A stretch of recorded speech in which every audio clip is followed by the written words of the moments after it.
Hi and welcome. So in this video, we don't want to compare two string libraries. We just want to layer them. And the only purpose of that video should be that in case if you listen to that little demo that I did here and you like the sound and you want to recreate it, you are of course welcome to follow along with me. So let's hop right into this. Okay, so let me play you the track first and then let's talk about what is going on here in general.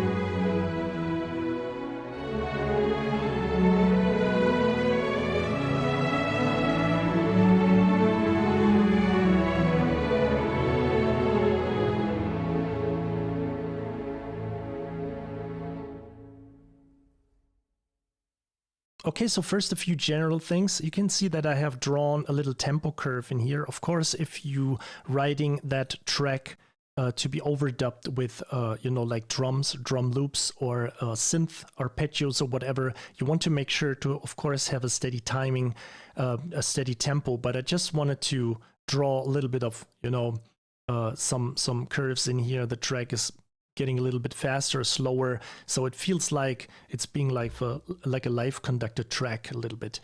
The second thing is that if you work with blending libraries together, please take, you know, pay attention to the detail and just tweak the copied arrangement and match it to this other library that you are using.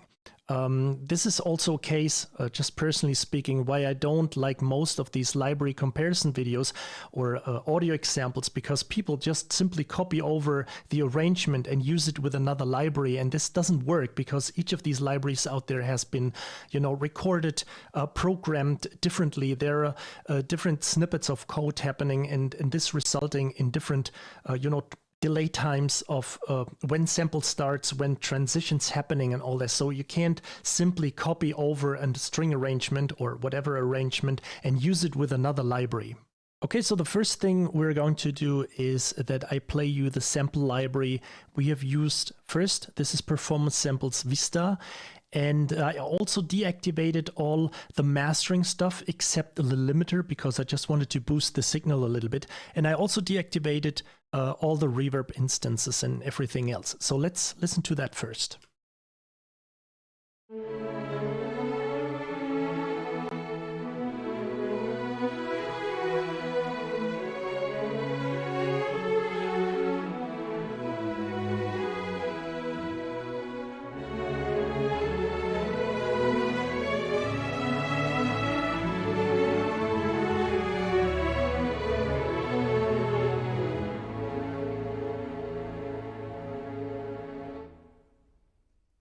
So this is Vista only, sounds pretty cool already, but I just wanted to layer it with Cinematic Studio Strings. So let me play you the arrangement with Cinematic Studio Strings only.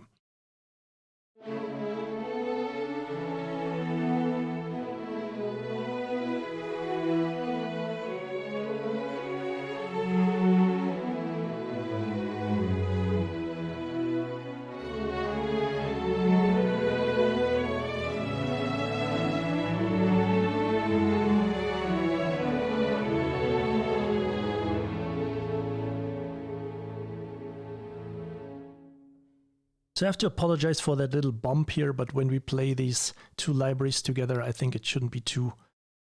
It sounds like a little bit of like different starting times, so we could tweak that. I mean, basically we could tweak everything we do here in that video, but that's how it is now. I also have to apologize for a few clicks or pops happening in the video. I mean, it's like fairly resource intensive. I have Vienna Ensemble Pro running. I have my Cubase template here with almost like 1300 tracks or something. And I'm also recording this in high quality. So I'm sorry if there are a few glitches happening here and there. This is not related to the libraries. So the first thing you can hear, and this is what I wanted to recreate, is some kind of like a modern romantic sound. And if you listen to Vista only, you can hear that it sounds pretty much, you know, kind of like juicy and dense and very real sounding legato transitions. And it also got that smooth sound and not really like, I don't mean that in a negative sense, but some kind of like a washy orchestral hall sound. And if you listen to cinematic studio strings in comparison, then you realize that the sound is also smooth, very intimate, but not really like that broad and juicy, but more focused, very clean and more studio sounding.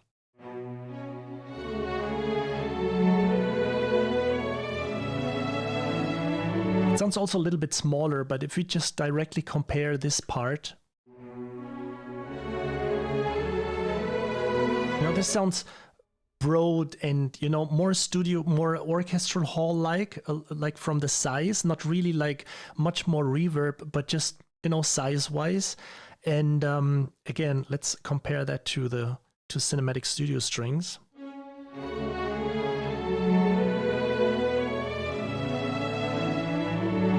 So I just wanted to have exactly these two things by blending that kind of like white sound and more, washy in a positive sense, but also blending it together with that more clean and studio sound. And then it sounds like this.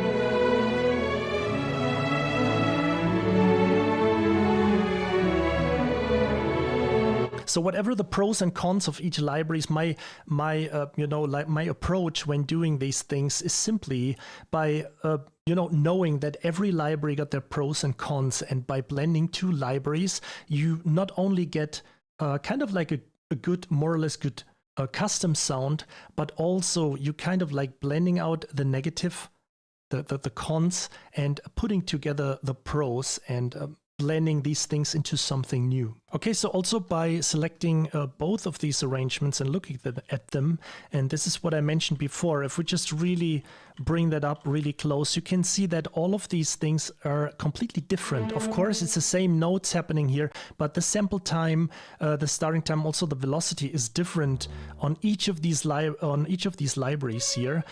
So please take care and pay this attention to detail if you're trying to match two libraries together. So let's quickly talk about the mix, because there is not a lot happening here. I adjusted a few faders here, but what is more important, I find, is that when I open that little pre-filters gain phase option here, and you can see that I did some gain staging to all of these outputs coming from basically the outputs of all the sample libraries that I've used in my template. So at the very beginning, I was sitting down and adjusted the entire volume of the entire orchestra. It takes a while, but it's well worth it, because you don't fiddle around with, for example, solo strings that happen to, live at like -30 or -20 dB, and then, for example, some really loud trombone patches that go up to like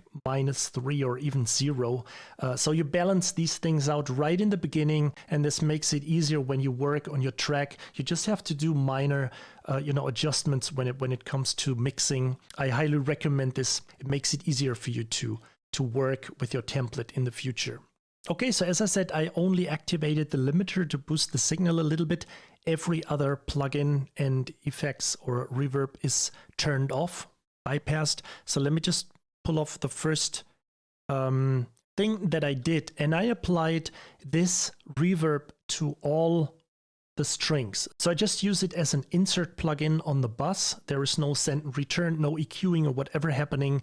It's just the strings all being routed into a strings bus, and then I have as an insert effect this reverb instance of Altiverb sitting on that track. So let's play again all of these libraries here without reverb, and then talk about how it sounds, or let's listen to how it sounds with reverb activated.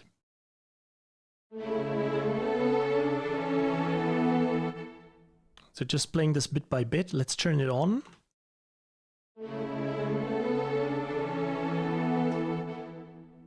Okay, so let's play this part here.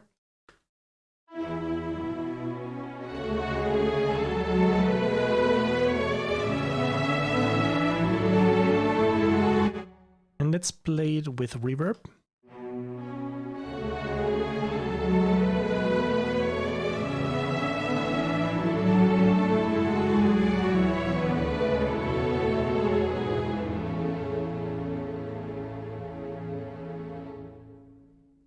So we get that nice studio recording space feeling, but not overly, you know, excessive. Lots of reverb going on just to simulate the room, the recording venue, whatever that may be. In this case, I've used the Todd.io.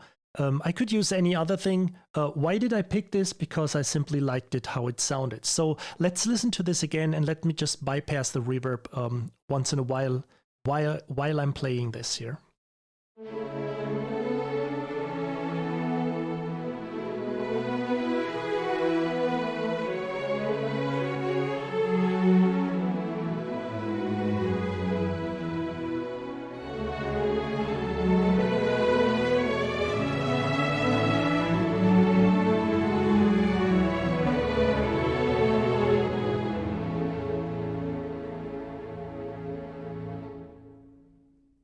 Okay, another thing, what I did here is that I put the mix to like 30%, and we can listen to this by 100%, putting this up to 100%.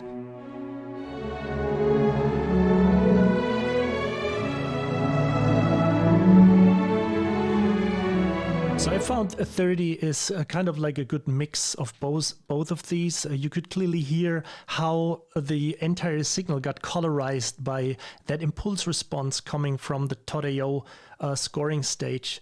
And as I mentioned right now, it's an impulse response reverb. That this means that this reverb signal has been recorded at Todd.io stage, or all of these reverbs, or all of these orchestral halls or studios or whatever you can dial in here, that are actually real places where these guys from Audio East have recorded the signal in. So this is how an impulse response works.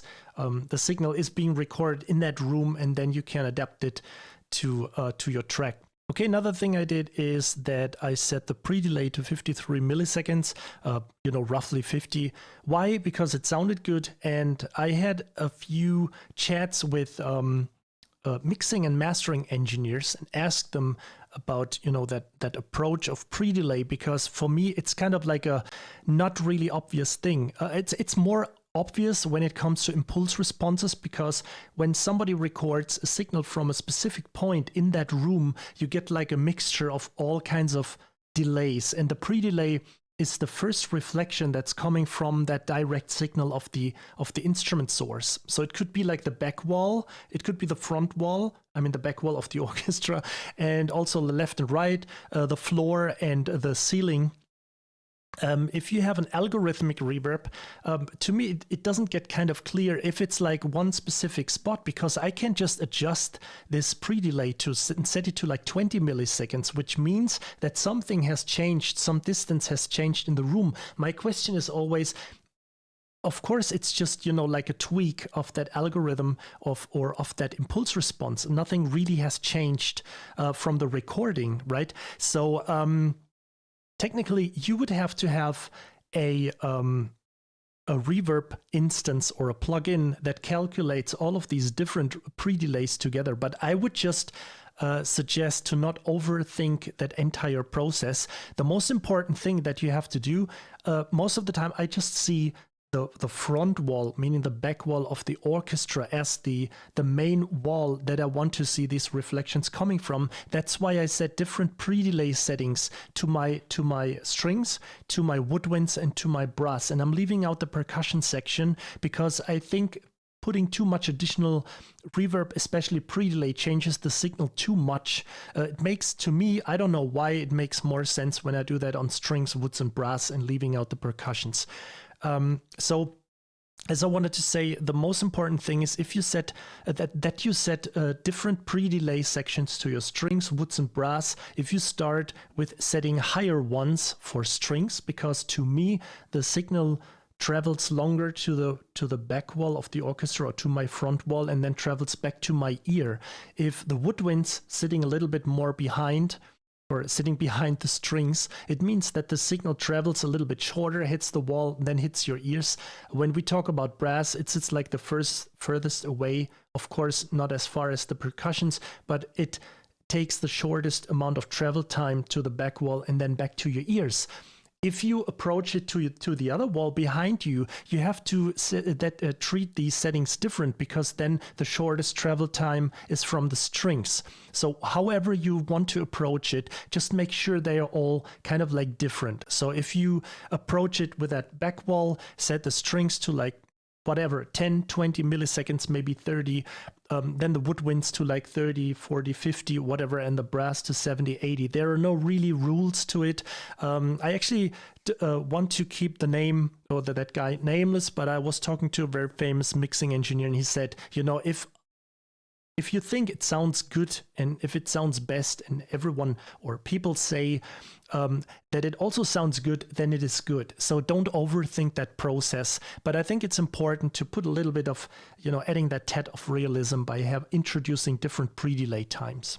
So the next thing is a matter of taste. I just did it and I just used, as I said, an impulse response to kind of like simulate the recording stage, the orchestral hall. And now I just used a tad of Seventh Heaven reverb to introduce that little, you know, let's say like Hollywood reverb of just getting a little bit of that magical tail happening, that there is something that really kind of like fades out for a longer time. So I've used that East Church 3.3 seconds. The tail time is 3.3 seconds. And let's listen to how this sounds again, this main part here, without the Seventh Heaven, and then let's turn it on.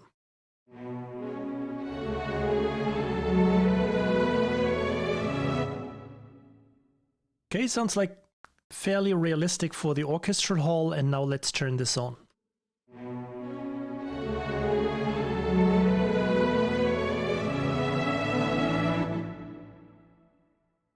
So you get that nice glimmering sound. It's kind of like, I don't know, Hollywoodish, adventure-ish sounding. It's a matter of taste. Sometimes I find myself by trying out all kinds of different reverb things, and then suddenly at the end, I just, you know, I'm kind of like fed up or annoyed and just turn it all off and say, oh, it sounds better than before, you know? So it's just a matter of taste if you like it or not. So let's listen to the whole track again with both of these plugins activated.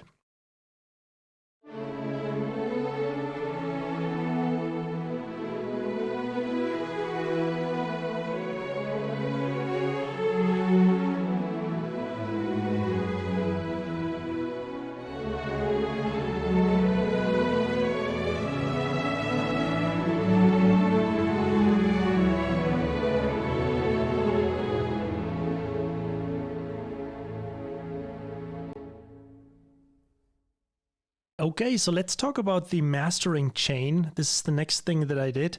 And the first thing that I introduced as a bus compressor on the mastering bus is the Shadow Hills mastering compressor. You could basically kind of like use every mastering compressor, every multi-band compressor that you want to use. I just did it, you know, on a kind of like a sparse setting to just glue the signal together a little bit. In fact, when I loaded, when I fired up this compressor, it sounded amazing by even doing nothing, not adjusting anything. You know, it sounded already amazing. So let me just play that part again and just turn it on the next run.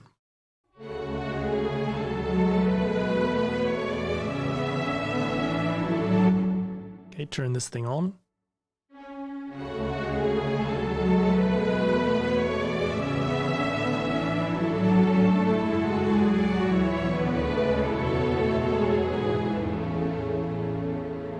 So what I feel instantly is that the signal is getting a little bit richer, you know. So this is why I just wanted to, glue together the both libraries, and also glue together a little bit both of these reverbs on these two libraries, and I think it sounds fairly okay.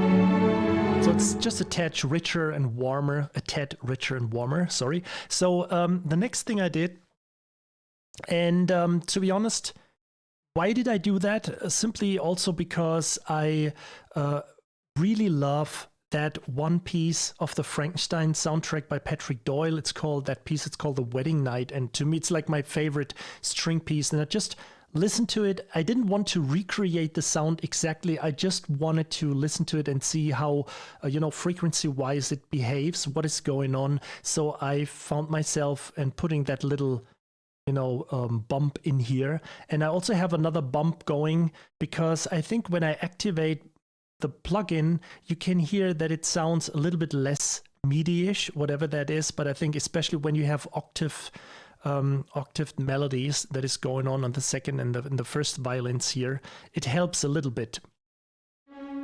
So let's listen to this again without.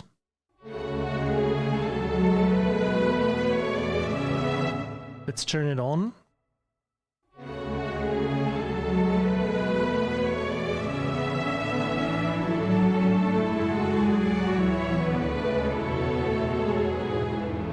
So it just kind of helps a little bit. Let's turn off these individual settings here. So let me just turn off that higher bump here. Let's turn that off.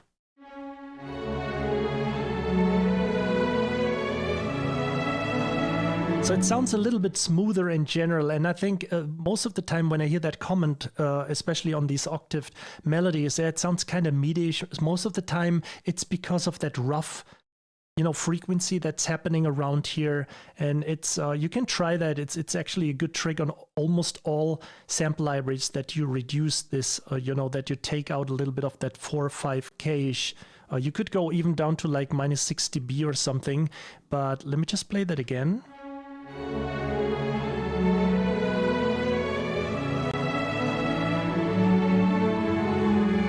It just smoothens things a little bit out.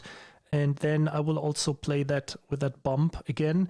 I think both sounds fine to me. I'm totally cool with that little, kind of like low mid frequency coming up a little bit once in a while.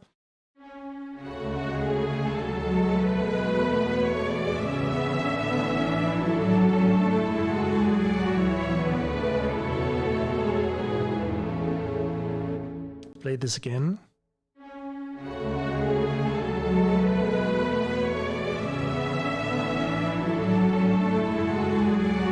So I just introduced that, as I said before, was listening to the Patrick Doyle soundtrack and said, okay, mine is a little bit too, muddy-ish, so let's take this out a little bit, but I'm totally fine with either way. Okay, so before we get to the mastering limiter, I just used this tape emulation plugin. It's like the Slate Digital Virtual Tapes Machines plugin, and I just use it because I like it, how it reacts, and sometimes, I just put it on a track and see, okay, works, or sometimes it doesn't work. In this case, I think it worked. So let me just play this track again with bypassed tape emulation.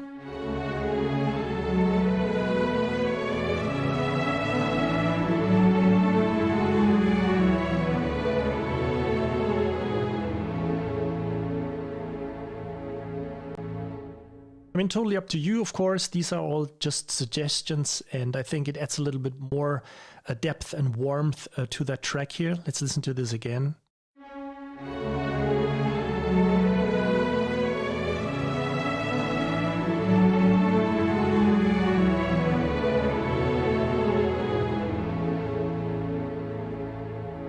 Okay, cool. And last but not least, I've used the stealth limiter here.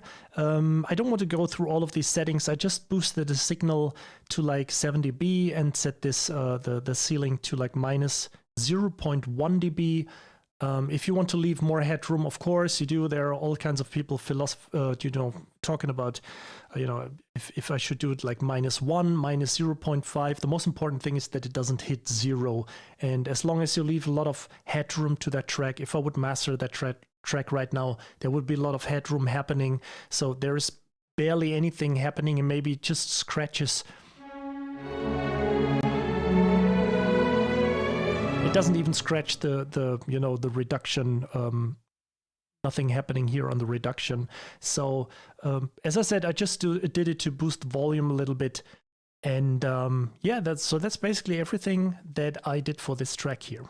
Okay, that's it. So first of all, I just want to thank you for your time. Thank you for watching this video. And if you want to see more of these videos on how to, randomly, blend libraries together, if you want to see any specific libraries being blended together, just let me know in the comments. I would be also happy, of course, if you liked the video, make sure to like it and even subscribe to my channel just in case if you haven't already. It helps me a lot to create more of these videos. And as always, thank you so much for watching and see you on my next video. Bye.